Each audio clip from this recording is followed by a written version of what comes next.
In this video, we're going to install the rail buttons and we're going to put internal fin fillets into the rocket itself. So in our last video, we had installed the fins and put on the fin fillets. So we'll start by removing the aft centering ring. And the reason we need to do this is so that we can install the rail buttons, and that goes in this hole here, and also put internal fin fillets using epoxy on the inside. So the rail buttons are easy to install, and there are three pieces. There's this metal piece right here, which is called the weld nut. Then we have the actual plastic button, and then we have a small screw.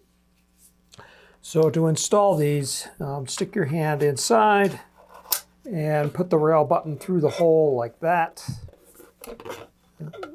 Or the weld nut from the inside. There's just barely enough room to get your fingers in there to put it on.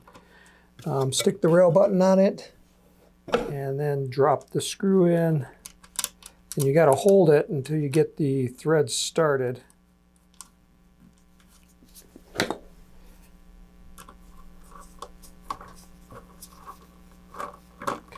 You don't have to over tighten it, it's just there to hold it in place.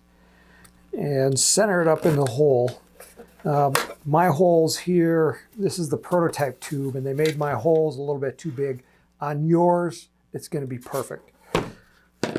So then I'll put the forward one on.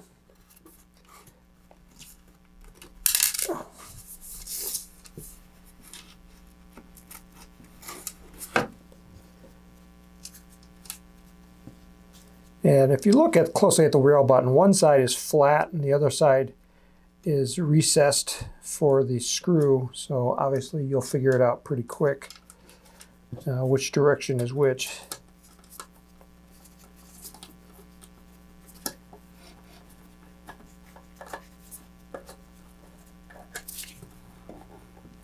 Okay. All right, so my rail buttons are on. And now, I'm going to mix up some more epoxy, and I'm going to, wherever two parts mate, I want to put a little bit of epoxy in it, including over the top of the rail button, just to lock it in place so that it doesn't shift around on me. So for this one, I'm going to use a more liquid epoxy. I could use the rocket epoxy like I did before, and that will work perfectly fine.